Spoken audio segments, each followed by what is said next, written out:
Hello guys, welcome to BRK. నేను మీ నందు. నా అన్వేషణ ఎప్పుడైతే ఈ బెట్టింగ్ యాప్స్ గురించి ఒక్కొక్క ఆడియోని బయటికి రివీల్ చేస్తూ వచ్చాడు. రీసెంట్గా ఆయన మాట్లాడిన కొన్ని విషయాల్లో ఏమంటున్నాడంటే, ఈ బెట్టింగ్ యాప్స్కి సంబంధించి ఇంకా నా దగ్గర చాలా కాల్స్ ఉన్నాయి అండ్ వీళ్ళందరూ కూడా విదేశాలకి పారిపోతున్నారు అని మాట్లాడుతున్నారు. అసలు ఈయన గురించి మనం ఫస్ట్ మాట్లాడుకుంటే చాలా విషయాలే బయటకు వస్తాయి. అవన్నీ మనతో పాటు కృష్ణకుమారి అమ్మ ఉన్నారు. అమ్మతో మాట్లాడి తెలుసుకుందాం. నమస్తే అమ్మ. నమస్తే అమ్మ. ఇప్పుడు నా అన్వేషణ అనే యూట్యూబ్ ఛానల్ ఓపెన్ చేస్తే ఆయన హిస్టరీ మొత్తం ప్రజలకు కనిపిస్తుంది. ఎక్కడో కంట్రీలకి వెళ్ళి చిన్న చిన్న అమ్మాయిలు నేను బుక్ చేసుకున్నా, నేను రూమ్కి తీసుకెళ్ళా, అది చేసా ఇది చేసా. మరి ఇలాంటి వాడు ఇప్పుడు వచ్చి బెట్టింగ్ యాప్స్ అది ఇది అని చెప్పి నీతులు చెప్పేస్తున్నాడు ఏంటి అనే పాయింట్ ఆఫ్ వ్యూలో అందరూ ఉన్నారు. అసలు దీన్ని ఎలా చూస్తారు మీరు? ఇప్పుడు అతను ఒక సామాజిక స్పృహతోనూ కొంతమంది నష్టపోతున్నారు అనే ఉద్దేశంతోనూ ఇది ఒక అక్రమమైన విషయము అనే ఉద్దేశంతోనూ దీన్ని బయటికి తీశాడని నేనైతే అనుకోను. పోనీ అలా తీస్తే కూడా శబాష్ చెప్తాం అతనికి. కానీ నేను తరచి చూడగా నాకు అర్థమైంది ఏంటి అంటే, ఇతను ఇప్పుడు బయ్యాసన్ని యాదవ్ కూడా ఏం చేస్తుంటాడంటే, అతను వేరే వేరే దేశాలు వెళ్ళి ఒక ట్రావెలాగ్స్ రిలీజ్ చేస్తూ ఉంటాడు. అతనికి కూడా బాగానే ఇన్ఫ్లుయెన్సర్స్ వస్తున్నారు. ఇప్పుడు అతను ఇతనికి కాంపిటేటర్ ఒక రకంగా, అలాగే ఇంకొకరు కాంపిటేటర్స్. ఈ కాంపిటేటర్స్ మీద ఇతను కక్ష తీర్చుకోవాలి అనుకున్నాడు. అనుకొని అది ఒక రకం. రెండోది, ఇమ్రాన్ అనే అతని విషయంలో ఇతను చాలా అనుచితంగా మాట్లాడాడు. అదేమంటే అతను అనుచితంగా మాట్లాడింది ఎక్కడ హైలైట్ కాకుండా ఉండాలి అంటే, ఇవాళ దేశంలో ఎంతో కొంత పాకిస్తాన్ అంటేను ముస్లిమ్స్ అంటేను ఒక వ్యతిరేకత అయితే ఉంది సమాజంలో. దాన్ని క్యాష్ చేసుకోవాలన్న ఉద్దేశంతో అతన్ని ఆ యాంగిల్లో అతన్ని చూపించాడు, ఇమ్రాన్ని. అంటే ఈ ఇద్దరిని వ్యతిరేకించడం వెనకమాల అతనికి ఈ రెండు కారణాలు ఉన్నాయి. మరి ఈ రెండు కారణాల్లో అతను ఇమ్రాన్ గురించి ఏమన్నాడో చూసుకుందాం ఒకసారి. ఇమ్రాన్ వాళ్ళమ్మ ప్రాస్టిట్యూషన్ చేస్తుంది అని చెప్పాడు. ఒక్కవేళ చేసినా కానీ నీకు హక్కు లేదు, మాట్లాడే హక్కు. నువ్వెవడివి మాట్లాడడానికి? ఆవిడ నిజంగా చేస్తే కూడా నీకు మాట్లాడే హక్కు లేదు. ఆమె చేసిందో చేయలేదో నాకైతే తెలీదు. కానీ ఆవిడ ఒక వీడియోలో కంటతడి పెట్టుకుని ఆ వీడియో చేసి పెట్టారంట. ఇమ్రాన్ కూడా చాలా బాధపడ్డాడంట. అసలు ఒకళ్ళని బాధ పెట్టే హక్కు నీకు ఎవరిచ్చారు? అది ఇమ్రాన్ గురించి. ఇక్కడ ఆమె ఆత్మగౌరవానికి నువ్వు భంగం కలిగించావు, నీ మీద స్ట్రైట్ అవే కేసు పెట్టచ్చు ఒకటి. రెండోది, బయ్యాసన్ని యాదవ్ బాగా ట్రావెలర్. అయితే అతను ఈ బెట్టింగ్ యాప్స్ ఎందుకు చేస్తున్నావు అని ఎవరో అడిగితే, నేను ప్రపంచ యాత్ర చేయాలనుకుంటాను కదా, అమెరికా వెళ్ళాను, ఆ దేశం వెళ్ళాను, ఈ దేశం వెళ్ళాను, నా బండి యాక్సిడెంట్ అయితే ఇన్ని డబ్బులు ఖర్చు అయినాయి, నాకు ఇన్ని డబ్బులు ఖర్చు అయినాయి, మరి నా దగ్గర అన్ని డబ్బులు లేవు, డబ్బుల కోసమే నేను యాడ్స్లో నటిస్తున్నాను. అలా కాకుండా ఎవరైనా బైక్ కంపెనీ వాళ్ళు వీళ్ళు స్పాన్సర్ చేస్తే నేను బెట్టింగ్ యాప్లు ఇవ్వను అని చెప్పి అతను అంటే, నీకంత నిజంగా డబ్బులే లేవా? నీకంత డబ్బులు లేకపోతే మీ అమ్మని తీసుకెళ్ళి సికింద్రాబాద్ హోటల్లో పడుకోబెట్టచ్చు కదా. అసలు నువ్వెవడోరా ఆ సలహా చెప్పడానికి? నీకు ఏమైనా పంచాయతీ ఉంటే మీరు చూసుకోండి. అసలు నువ్వెవడివి? ప్రతిసారి మదర్స్ని ఎందుకు తీసుకొస్తారు? అసలు ఇంట్లో వాళ్ళని తీసుకురావాల్సిన అవసరం ఏంటి? ఎవరైనా సరే, ఏ పార్టీ వాళ్ళైనా సరే, రాజకీయాల వాళ్ళైనా సరే, బయట వాళ్ళైనా సరే, ఎవరైనా అసలు ఆడవాళ్ళ జోలికి ఎందుకు వెళ్తున్నారు? ఆడవాళ్ళని ఎందుకు తీసుకొస్తున్నారు? అసలు ఇప్పుడు మీ ఇద్దరు మాట్లాడుకున్న దాంట్లో వాళ్ళ అమ్మ పాత్ర లేదు, వీళ్ళమ్మ పాత్ర లేదు. అసలు నువ్వెందుకురా ఇట్లా మాట్లాడుతున్నావు? అసలు నీకు ఆడవాళ్ళంటే గౌరవం ఉందా? మొన్న కూడా సర్జనార్ గారితో ఇచ్చిన ఇంటర్వ్యూలో ఎప్పుడు చేసుకుంటావు అంటే, అడుక్కునే వాడికి 66 కూరలు అని చెప్పి కమెంట్ చేశాడు. ఆ కమెంట్ చేశాడు. మరి వీడి బుద్ధి ఇలా ఉంది కాబట్టి భార్య కూడా విడాకులు ఇచ్చేసినట్టుంది.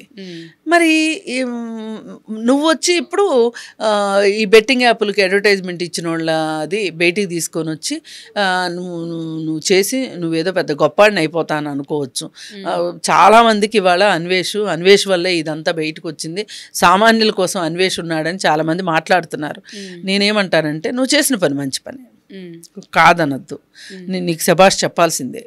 కానీ నువ్వు ఆడవాళ్ళ పట్ల నువ్వు ఇలా ప్రవర్తించడం ఎంతవరకు కరెక్టు? నీకు నువ్వు మానసికంగా ఆడవాళ్ళ పట్ల నువ్వు ఈ విధమైన ఉద్దేశాలతో ఉన్నావు అంటే అసలు నీ మనస్తత్వం గురించి ఆలోచించాల్సిన అవసరం ఉంది కదా. అసలు నీకు ఇళ్లల్లో ఉండే ఆడవాళ్ళ సంగతి ఎందుకు? నిన్న కాక మొన్న తెలంగాణ దీంట్లో కూడా ఇద్దరు జర్నలిస్టులు ఈ ప్రభుత్వ పథకాల గురించి, ప్రభుత్వం పనితీరు గురించి ఒక అతన్ని ఇంటర్వ్యూ చేస్తే అతను బండ బూతులు, పచ్చి బూతులు మాట్లాడితే కనీసం బీపులు కూడా వేయకోకుండా వాటిని ప్రసారం చేశారు. అసలు ఎందుకు అట్లా? వాళ్ళు మాట్లాడింది తప్పు, మీరు దాన్ని ఎట్లా ఇది చేస్తారు? ఆ తిట్లన్నీ కూడా ఆడవాళ్ళని ఉద్దేశించే తిట్లన్నీ కూడా ఆడవాళ్ళని ఉద్దేశించే ఉంటాయి. మరి అట్లాంటప్పుడు వాటిని మీరు ఎందుకు ప్రసారం చేద్దాం అనుకున్నారు బీపులు కూడా వేయకోకుండా?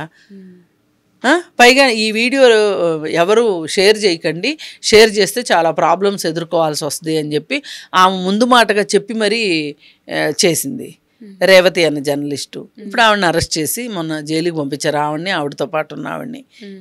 వీళ్ళ తప్పులేంటి అంటే అది సామాన్య జనాలు తెలియక మాట్లాడొచ్చు, కానీ మీరు చదువుకున్న జర్నలిస్టులు కదా, మీకు ఒక విజ్ఞత ఉండాలి కదా.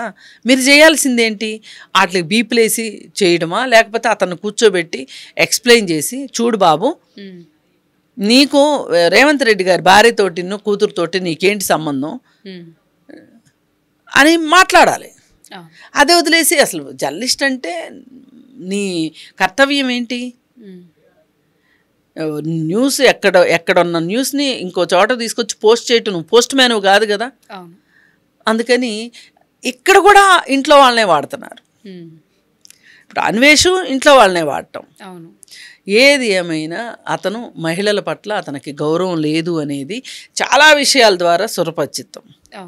అదే అసలు మర్యాద ఉన్నోడు, గౌరవం ఉన్నోడు అయితే పెళ్లి చేసుకుంటే ఒకటే భార్య, పెళ్లి చేసుకోకపోతే ఎందరో కదా అనే ఉద్దేశంతోనే కదా మాట్లాడింది. అది బహుశా సజ్జనార్ గారికి అర్థం కాకపోయి ఉండొచ్చు. అంటే అంత పెద్ద ఆయనతో మాట్లాడుతున్నప్పుడు కొంచెం ఒళ్ళు దగ్గర పెట్టుకుని మాట్లాడితే బాగుండేది అని కూడా కమెంట్స్ వచ్చాయి. అసలు బుర్ర బుద్ధి ఉంటే కదా ఒళ్ళు దగ్గర పెట్టుకుంటానికి. ఒళ్ళు ఎలా దగ్గర ఉంటుంది? మన బుద్ధి మనకు చెప్తుండాలి, మన బుర్ర మన బుద్ధికి చెప్తుండాలి, మన బుద్ధి మన బుర్రతో మాట్లాడుకుంటూ ఉండాలి. ఇప్పుడు నేను ఇది మాట్లాడటం ఎంత యాదృచ్ఛికంగా మాట్లాడినా మనకంటూ ఒక సెన్సిబిలిటీ ఉంటే మన నోట్లోంచి అంత బాధ్యతారహితమైన మాటలు రావు. నాకు సెన్సిబిలిటీ లేకపోతేనే నేను సెన్స్లెస్గా మాట్లాడతా, అంతే కదా. అందుకని ఇప్పుడు అందరి నోళ్ళల్లో నానుతున్న అన్వేషు ఈ విషయాలు అర్థం చేసుకొని మార్పు చేసుకుంటే మంచిది, లేదు అనుకుంటే కేసులు పడతాయి. అనుచిత వ్యాఖ్యలు చేస్తే మటుకు ఎవ్వరు ఊరుకోరు. అది సో ఏది ఏమైనా కానీ ఒకరిని కమెంట్ చేసే ముందు కొంచెం కంట్రోల్లో పెట్టుకుని చేస్తే బాగుంటుంది.